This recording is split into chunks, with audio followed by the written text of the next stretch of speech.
Hello everybody and welcome to today's Sunday Q&A, which today is brought to you from Coventry, where I got tipped really early in Amazon with a 10 o'clock booking, and now I'm waiting for my 11 o'clock collection. I've been to see them, but it's not going to be ready till 11. Going to Slough. Of course it's going to Slough. It's Friday afternoon, so I'll be in Slough. So quickly, fuel watch light this week, you should be paying around 122 to 123.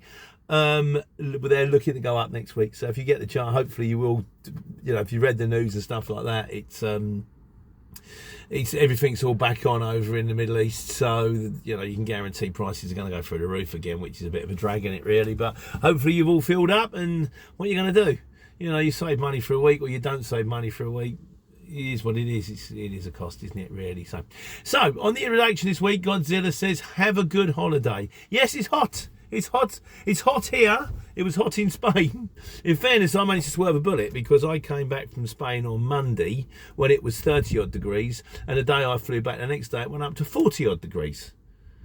Wow. That's like, not leaving the hotel hot, isn't it, really? So, or the flat. So, but no, it was lovely. We hired scooters. We sort of ate out a bit, swam in the pool, went to the beach, played seaball. Anyone got seaball? Seaball's fun. It's just like a hacky sack that floats, and you just fling it at each other across the sea and it skims the water. It's good. Get one. If you're going on holiday, get yourself a seaball. I'm not sponsored by Seaball. I don't think it's a make. I think it's a thing. It's very nice. But Godzilla says, have a good holiday. I'm off in 27 days myself. 2 weeks of sun, sea, sand and superheroes. Taking the book. I really hope you like it. That's exactly what I wrote it for. I wrote it as a beach read.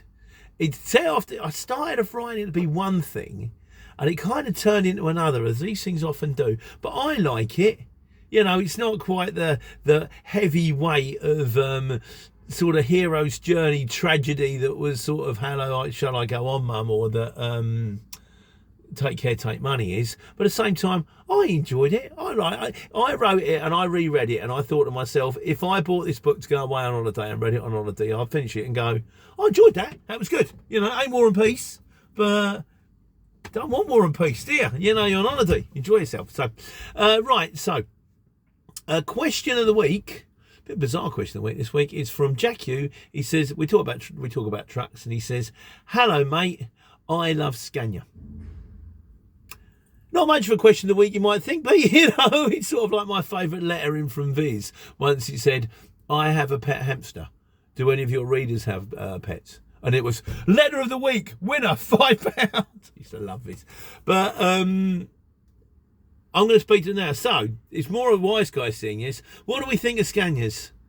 Because I speak to my mate Nick the Urban Trucker, who used to love Scanias and still does, swear by them, just get Scanias. But it's kind of one of them things where they become something that they're not. So it's got a Scania badge on it, but it's got a MAN engine. So what do we think? Are Scanias still the top truck? I mean, my mate Ian swears by DAFs, but this one's particularly about Scanias. What do we think about Scanias? Are they what they used to be? If you can comment, then I can do an informed video. If you don't comment, then I'll do what I always do, which is an uninformed video, which is wrong, or at least largely erroneous. But anyway, it's worth the bash. So if you've got any comments on that, that would be cool. Right, Shane Hardy says, this was on the main video this week, which is, are there more jobs for lorries than vans on CX? Shane Hardy says, try it, find out. Like I said, otherwise it'll be a situation of grass is greener on the other side type thing. Problem with that is you can't just try it. Trucks are involved. You can't just go, I'm going to go and buy a lorry and see how it works. It's like, I've got to get an operator's license, and I've got to get my passport test, and I've got to sort of do my CPC training, and I've got to get a transport manager. I've got to find someone to park it. It's not really, if you want, and you need all these things if you're going to run on the CX. So it's not a matter of trying it. I think it comes down to what I said before, is what do you want? Do you want to drive a van, or do you want to drive a lorry? If you're happy in a van, stick in a van. If you want to go for a lorry, go for a lorry. I wanted a lorry, I've got a lorry, I'm happy in a lorry. I mean, I've got, like I say, this morning, I couldn't sleep, it was so hot. So I woke up, it was like 2 o'clock, I woke up, at 4 o'clock I stopped trying. I got to my collection at Amazon at like 6:30 with a 10 o'clock booking. And the guy said, look, the day shift doesn't even start for an hour. He said, but just come in, park up, and go and see me in an hour's time. So I came in, parked up, jumped up on a bed, and had an hour's kip. And I feel a lot better for it. Now, if it's in a van, I'd still have had a go. I'd have lied across the 3 seats and try not to have the gear stick stab me in the back. It's not the same. I do like trucks. So. Gil Wellham says, of course there is. The overheads of running a lorry are prohibitive to many people who don't have a relevant customer base. I don't know which way you're going with that, Gil. Are you saying there's more jobs for vans or more jobs for lorries? Because I personally think, if anything, it's more for vans. But then you have got a bigger spectrum. Small van, short wheelbase, medium wheelbase, long wheelbase, extra long wheelbase, Luton, there's 7 there. In lorries, it's really 7.5 tonne, 18 tonne Arctic. Yes, there are some for 12 tonnes. Yes, there are some for high abs. Yes, there are some for skeletals. They're very specific. Really, it's a choice of 3. It's either a 7.5 tonne job, an 18 tonne job, or an Arctic. You do get 26 tonnes sometimes, but on the whole, 3. But yeah, so I would say more for vans, but then again, you might be more likely to get a job in a lorry. Godzilla says, he said there's a lot more for vans than trucks. But that's overall, so it doesn't really count. So like I just said, yeah. He says, you don't want to be picking up a small box in a Luton, and you can't get a Luton rate, and you can't pick up 5 pallets in a small van. So there is more jobs, but it's about the type of work. It's got a point as well. I mean, in fairness, with the small box out, I mean, I've done it before. If I've done Luton to Bournemouth, and got like £1.50, maybe £2 a mile running down there, and then there's a box coming out of Bournemouth that needs to go back to Luton, and they don't want to pay 80p, I'll go, well, I'll give you 80p a mile because I've earned my money coming down, it covers my diesel coming home, and it takes me straight home. He says, but it's and none question in so many ways as areas dictate the work around all time of year. What day of the week it is, what time it is. Trucks and vans are seen to be doing the same role, but they aren't. A truck isn't just a big van in the same way as you can't cook bacon in a microwave. I like that. But you can cook bacon in a microwave, but you wouldn't want to.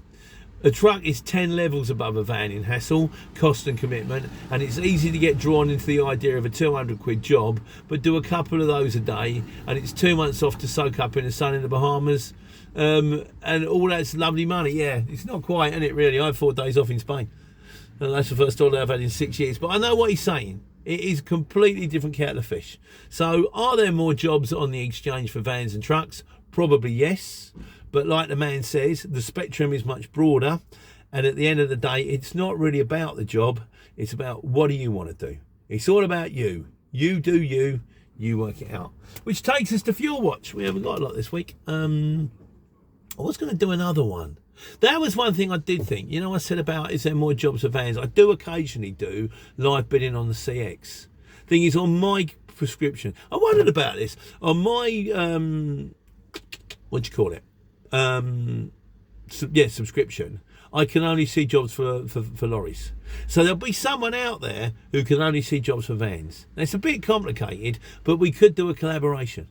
Which means if someone out there is looking for van jobs and videos it, and I'm looking for lorry jobs, and I'll video it, and then either they'll ping it across to me or I'll ping it across to them, and we'll chop it up and turn it into a video and put it out on both channels. So if anyone out there is on a channel and doing vans and fancies having a go, and we can compare and contrast, the offer's there. Otherwise, I might just do a lorry one and just, you know, sort of see how it goes like in the super duper heat. So anyway, this week's Fuel Watch, just, you know, this is the scores and the doors thing. The actual figures I had for the week just gone: Express Fuels 121.87, Motia 123.82, and Watson's 124.17, and UK Fuels up in the stratosphere as usual at 125.28. So as usual, my boys at Express Fuels, Leach has joined up with them, so all right mate, good luck with that. That's their prime card. They'll give you about 5 or 6 different prices. This is their cheapest one. This is their prime card, and that's off of bunker stations, but they're 121.87 this week. And White Bam Bam, my partner in crime, had Watson's at 122.39, Silvery Key Fuels at 123.86, and Tate at 124.34, which leads us politely to the end of this. I have still got another 3/4 of an hour. It's not too painful. I'm going to go and get a bottle of water. I've got 2 flasks that I carry, 1.5 litres in each, and I made them full of cold orange juice and put them in the fridge so they'll be nice and cold for the morning, and that's exactly where I left them when I walked out of my 2 flasks this morning. So I've got 3 litres of cold orange juice in my fridge at home in Dunstable.